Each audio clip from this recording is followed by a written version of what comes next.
Welcome back. We're continuing with Walter Kohut's story. We've heard of Rosa River. We have just listened to his travels from Nashville to Toronto and his first days in Toronto, going back to Winnipeg for his parents' 25th anniversary, and about his mother telling him about a church in Toronto for him, and also there's a girl in that church for him, waiting for him to marry. And that's the humorous part to that, how our mothers care about our futures and how they always want to get involved with helping us out with our lives, especially after they've been promoted to glory, and how we continue on this history of the Kohut family and the name. Walter just stopped at the last second. He saw the sign on the outside of the church that still exists today, and he came into the church. This would have been in 1968. Later on, he goes to the exact month there, and he walks up through the door, and he meets, as he's going to tell us right now, a special gentleman who's been connected right from the beginning of the church, from 1950. He was one of the original members, and has the same name as our dear brother Walter here. Walter, fill us in again. You're coming up through the church here, and I entered the church for the 11 o'clock service, and a gentleman meets me at the door and shakes my hand and says, "And what is your name?" I says, "My name is Walter Kohut." And when, growing up in Manitoba, when you say Kohut, everybody would sort of giggle, He says, "This is a rooster, it means rooster."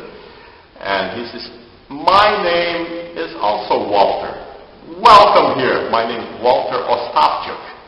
And he greeted me and brought me into the church, ushered me in, and so I sat. I am not sure if Walter sat with me or not. Maybe he sat with his wife, where he used to sit, and his boys and daughter.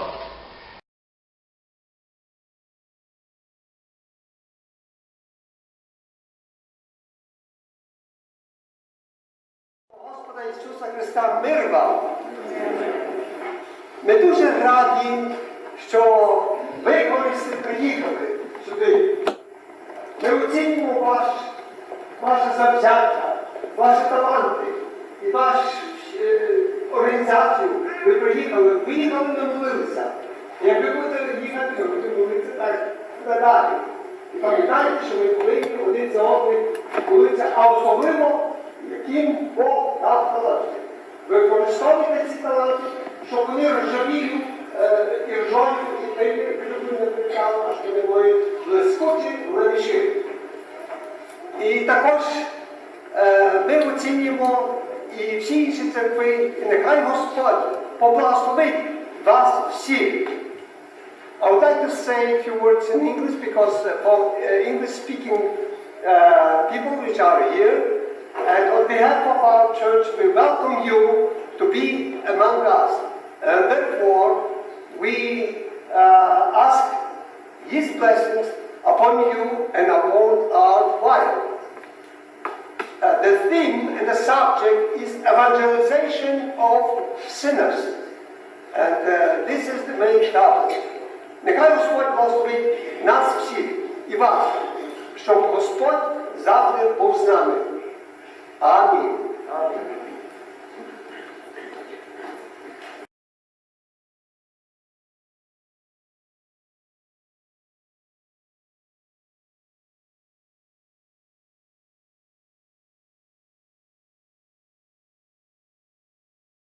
And so I sat during the service, and Reverend Rechun Panko, never heard of this name before, is the pastor of this church. And 1968? August. Okay, because you came in March? I came in March, so yes. It takes a couple of months. You lived around the corner, and it's August? I didn't even know it was here, this church, yes. And at that time, we came from Germany in 1962, so we're actually in the church about 6 years later, sitting on the other side where my family always sat. I recall I sat on this side when I came in. And didn't know anybody as I looked from the back, and then all of a sudden, the pastor says, and we have visitors. Does anybody have greetings or anybody visiting? In Ukrainian? In Ukrainian. It's a Ukrainian church. And he says, "There's a brother sitting over here. Could you please tell us your name?" So I stood up and I says, "I'm Walter Kohut. I'm from Manitoba, Rosa River." Actually, I didn't say Rosa River because I didn't think people would know. I says, I'm from Winnipeg, Manitoba. And as I said that, this couple that was sitting about the fourth pew back here, they turned to look at me. And this is Eugene Kutsenko's parents, Mom and Dad. And I said, there's a connection. He used to come to preach in Rose River when I was growing up. And so I know somebody in this church. And then after the service, Paul Bridge comes walking up to me. This is Nick, Reverend Nick Bridge's brother. Reverend Nick Bridge was pastor in Winnipeg for several years. And he comes walking up to me and says, you know my brother. And so I said, oh, there's a connection there. So that was my first Sunday here.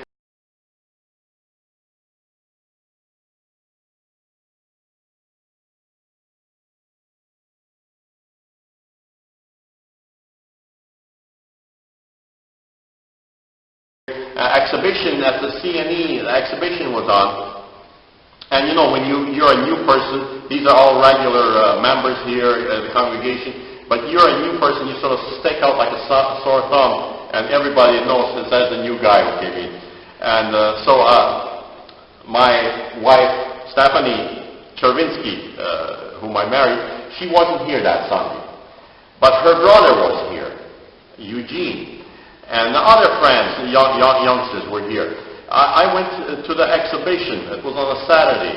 And I recall going, it was called Teen City. This is where all the teenagers would hang out, and they would play that type of music, and they would all dress like that, and their hairstyles were like that, and I sort of loved this kind of stuff too. I went to Teen City, and I listened to the music, and I figured, well, I better go on the Midway now. So I go walking out, there's a back, sort of a side door, automotive building at the time. And you walk, you can enter through the main one, you can walk out the wing door. And as I'm walking out, there's, I think, three young fellows sitting or standing by the door. Because if you want to exit, they'll give you a stamp. And if your stamp is still wet, you can transfer it and someone else can come in for free. And as I'm walking out, they kind of looked at my hand. My hand was bare. But they didn't talk to me until I was a little distance away from there. And all of a sudden, one of the fellows comes running after me, and he looks at me, and he says, "You're from Winnipeg, aren't you?" I says, "Yes." He says, "I saw you at church, at the Ukrainian church, and this is my brother-in-law, Eugene Czerwinsky." And I says to him, "I know why you're running after me." My first words, I says, You want to get in, you guys, you look suspicious, you want to sneak in for free to Teen City." And that's exactly what they were doing. So finally they sent one of the guys in, they paid for one of them, and the stamp was wet, and he came running out and stamped the other two. So all of us went back in. So that's the connection where I met my brother-in-law before I met my wife to be Stephanie. So that's the connection. The next Sunday when I came to church here at this Ukrainian church, I noticed there was again the greeting time. Tomaya Kurevika, proшу tepet. And my wife-to-be, Stephanie, gets up and she gives greetings. I think the youth were in Montreal the previous week. There was some gathering there where the youth were there. And she was there. And she's giving in nice, pure Ukrainian, not the way I speak.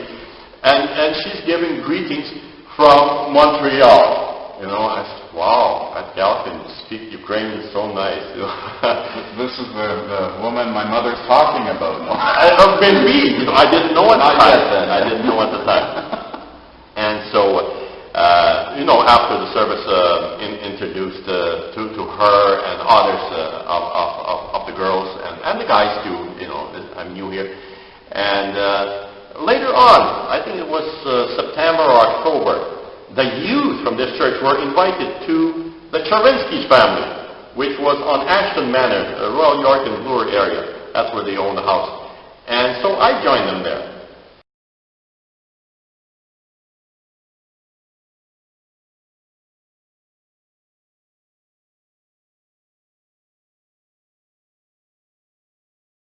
And while I was there, I see the youth, Alex Osborne, Osapovich at that time, Walter Philippe, the Collins, George, Walter Collins, and all the gals, Oksana Kostyuk, Irene, they weren't married, Mary, I'm not sure if they were part of the youth group yet, Mary and Lily at that time in '68.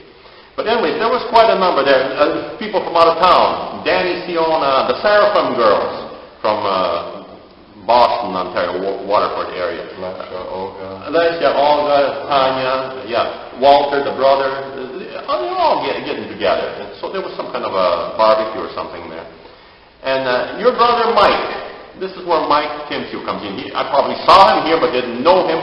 But the first time I met him at that youth gathering there. And he played the guitar. He had this Hofner guitar with the apples. It had a nice sound to it compared to my guitar. And he played and sort of led in a little sing-along. They sang.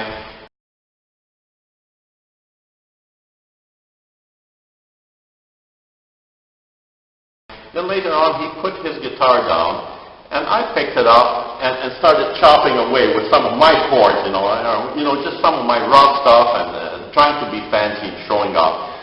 Mike will tell you now, he says, when I picked the guitar, he was afraid I was going to break it. Yes. He says, what in the world is this guy doing, So I sort of chopped away. Everybody was doing their own thing. Nobody was listening, but I just went off to the side and chopped away out there. And then later on, got to know Mike more, and I started coming to church more. And then I noticed Mike was singing with the group here. He would have Walter Seraphim. He would have Danny Siona. And Mike, those three, I know they sang as a trio. John Warovat would join them, and they would sing here when it's some youth service. And then later on, I said to Mike, I play a bit of mandolin, a little bit of banjo, and my parents sent them to me by mail, the mandolin and banjo from Winnipeg here. And so Mike and I started getting together at my room. Actually, I had moved, when I came back from Winnipeg, after being a month in Winnipeg, I kept that smallest room. The smallest room was $9 a month. I was unemployed. $9 a week? $9 a week. It was just as large as the washroom next to it. And it had a sink. My room had a sink.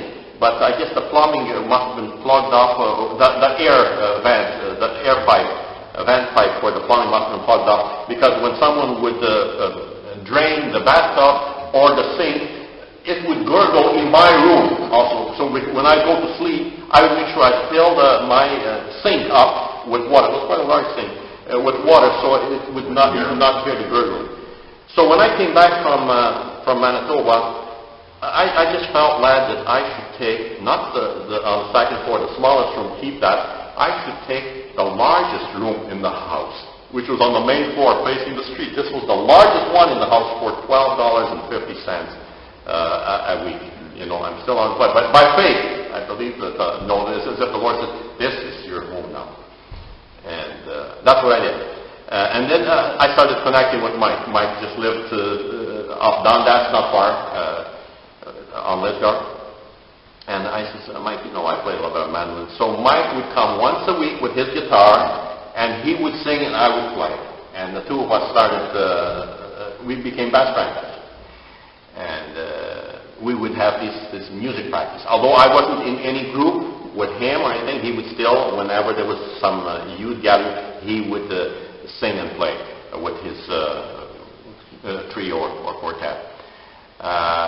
Later on,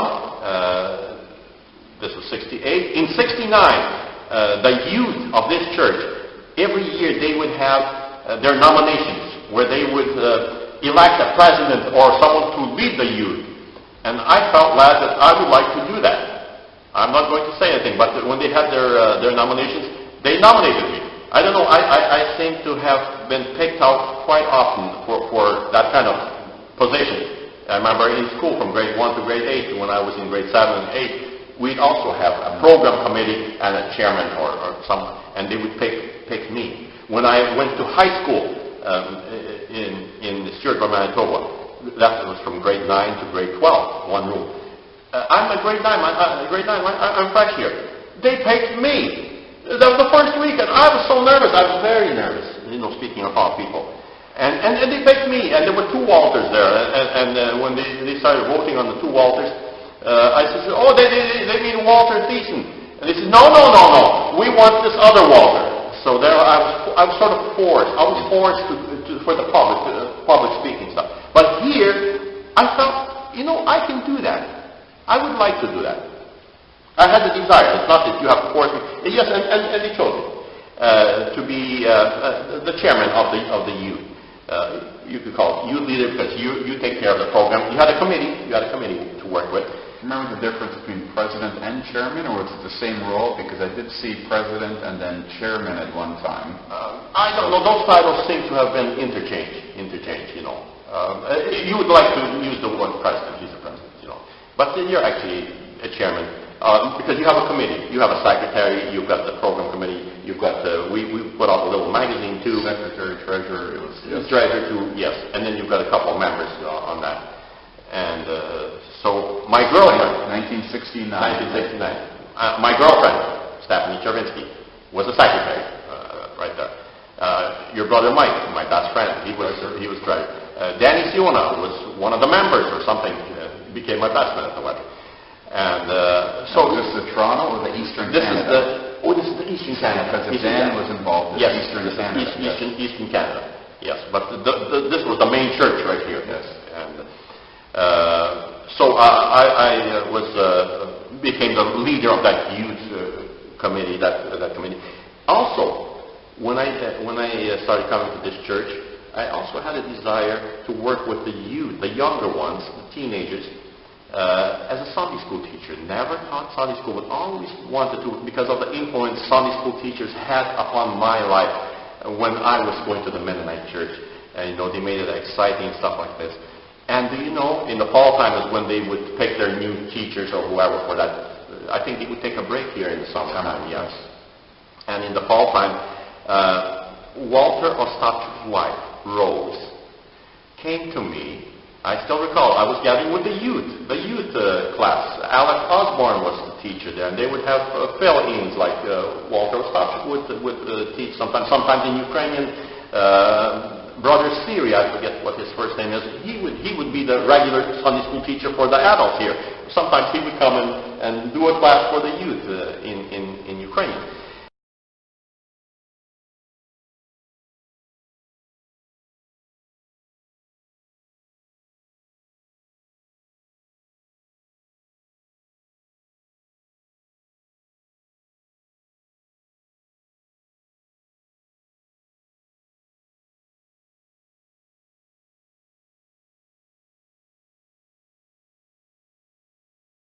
And Rosie Ostapchuk comes to me and says, Walter, how would you like to take, I believe it was the grade 5, 6, and 7, or whatever, that age group, they were teenagers, take that class.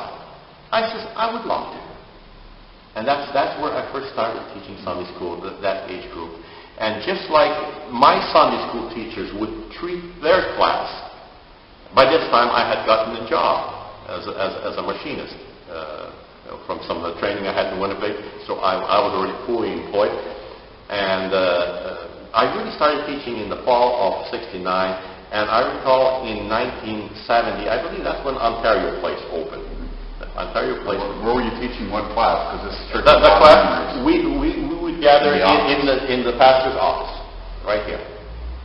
You'd have David Palef, you'd have Stephen Ostapchuk, Mike Mochnick, you'd have Sue, the Twardas, Zugalevich boys, you'd have Sue Szczerbiak, Lucy Hindet, the two girls in the class.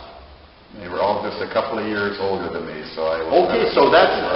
your brother Paul, I believe, was in the class. Don't recall him, but in the class. Actually, in that Sunday school class, one time after the class, the two girls stayed behind. We talked about heaven and hell, I believe. And they stayed behind. And they said, you know, we would like to receive Jesus Christ into our heart and Savior.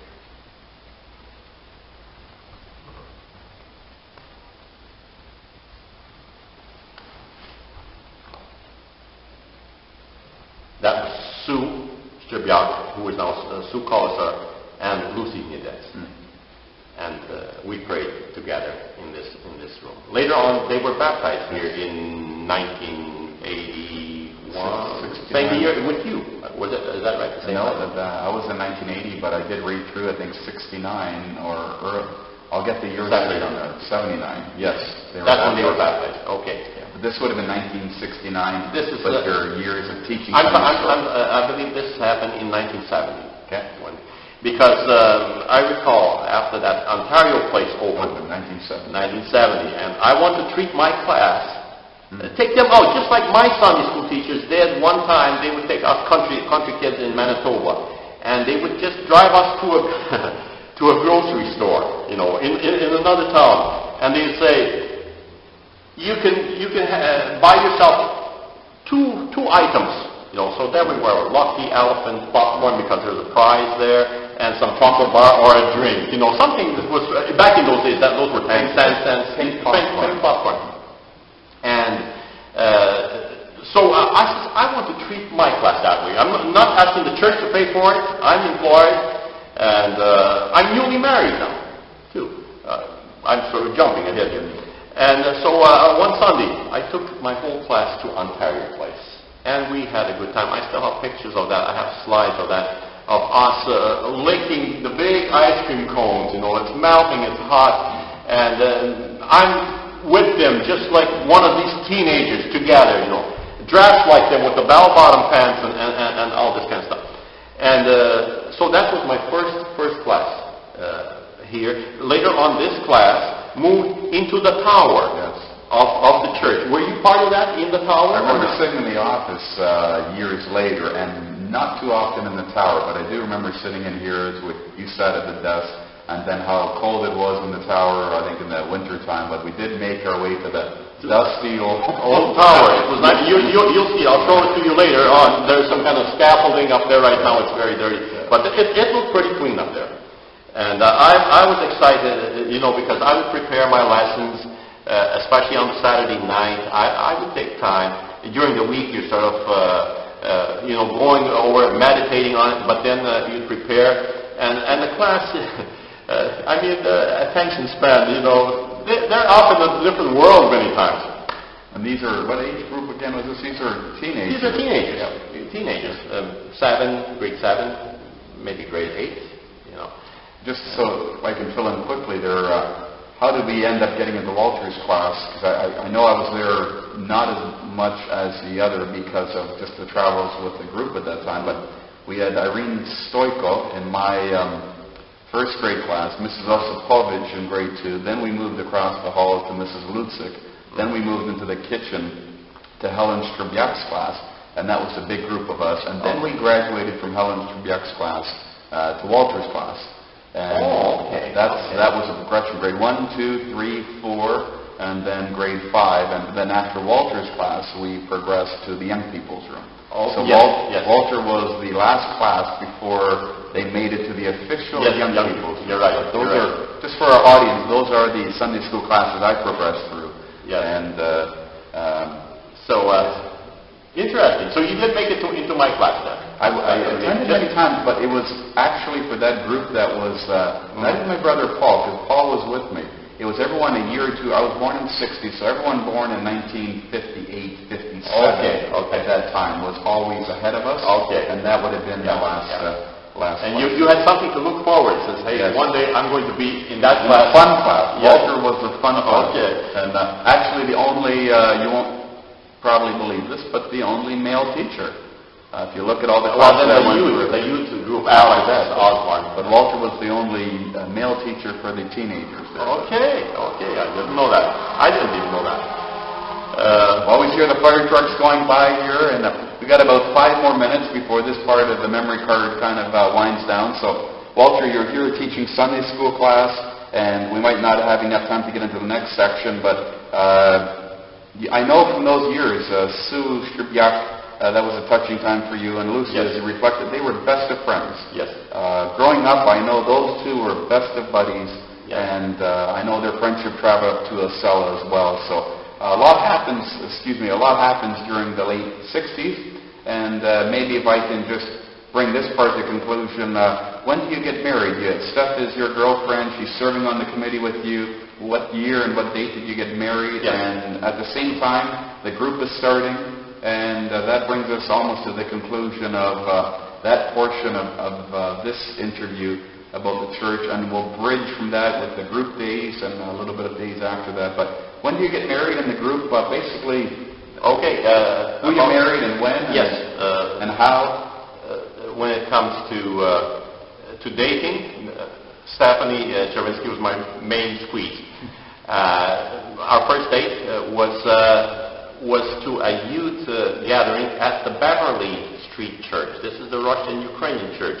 It's now the Gladstone Church, but we used to call it the Beverly Church.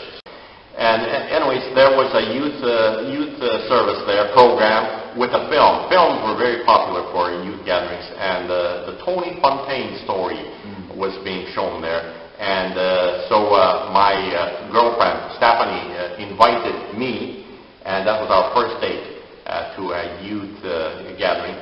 And later on, women can be quite sneaky when they want to get a guy. There are skating rinks all around the city of Toronto. She lived in Etobicoke at the time. And where she heard that I skate at Alexandra Park, at their skating rink, she and one of her co-workers, another gal, would come skating where? Right across the street from my house is where they would come skating, and they would let me know we will be skating there.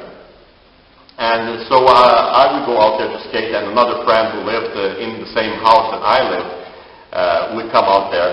And so there were the two gals and us two, and we got to know each other. We'd go to a restaurant after that, started dating. There used to be choir practice here every Friday night. I believe the prayer meeting Bible study was on Friday nights. Started on Fridays, then moved to Wednesdays. And then after that was the choir practice. I would meet her. I didn't sing in the choir. I would meet her, and we would go out after choir. That was a regular occurrence. Sunday nights, I think there was church service here, but we would like to go to an English church. We used to, on our dates, we would go to People's Church on Shepherd Avenue here in Toronto. We dated, got engaged, I believe it was, we got engaged in 69 already in the fall time. And we set our wedding date for June the 27th, 1970. And Reverend Richun Panko married us right here in this church. Signed those papers in the church office where I used to teach the Sunday school class back there. So we had Dan Siona. Today he's the director of the Ukrainian Evangelical Mission to Ukraine, and he was my best man. What's his name? Kohut, the fellow who died from Hamilton. Peter Mikolajchuk was the in your wedding party. He was, and then you had Leslie Seraphim and Oksana Kostyu as two and two. The two and two. Smaller wedding parties. Small wedding party, yes. And back in those days, it was popular to have the wedding in the church and the reception in the church. But the CZERWINSKY family decided to. The father-in-law was supervisor of cleaning with a company called Y&R. Based from Oxford, and they owned buildings all over the place. So there was a restaurant on College and Bay called Nicholson's. So that's where we had the reception. It was pretty tight in there, and this was all new to me, Honeymoon, Niagara Falls. Honeymoon? No. First night here in Toronto, just on King Street over here, and then we went to Ottawa, and that's where we had our honeymoon, and settled down here on Quebec Avenue near High Park, where we rented the whole main floor and basement of a house there. So you moved from the Bathurst Street while you were single to Quebec? Into Quebec, a month before I got married. Yeah, we found that place. And there are a lot of, you'll share a bit later, a lot of youth events or a lot of fellowship nights happened at your place there as well? Yes, there would be gatherings there, one of the places. Actually, the youth seem to have, would gather in homes for special occasions, parties, birthdays, and stuff like this. So you get married June 27th of 1970. I remember on your 25th you were giving out pens here. Yes, green and black, if I remember. 1995, yes. But, many years have passed since then. We're going to take a little break right now and just continue with Walter's marriage there and move on to his role in the Living Hope Singers. and just how quickly these years have passed. So stay tuned as we just wrap up this portion.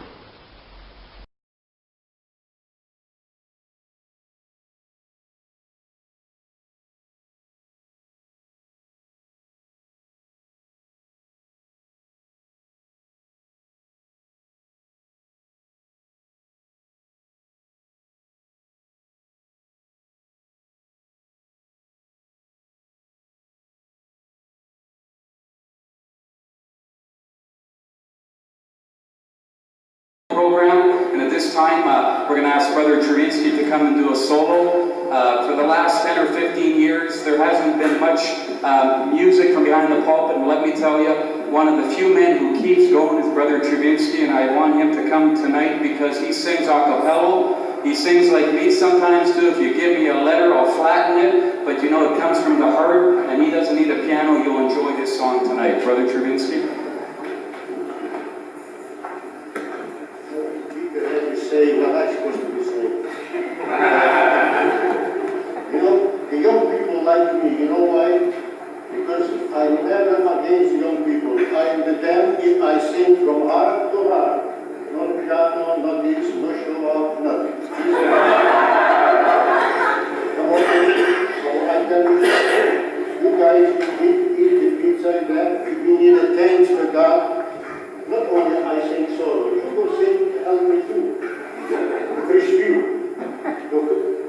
Just when I show the thing, the first I will sing zelf, ik preview zelf, after when I show the thing that collega straat en ik onthoor net als laatste der regering. I have been as good as the private der regering dat ik ja, не можу сам держатись, о спаси.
Щоб довго чекали, що так слухати спів, так, брат Czerwiński. То сьогодні ваші вечір теж. Дуже дякую за ваші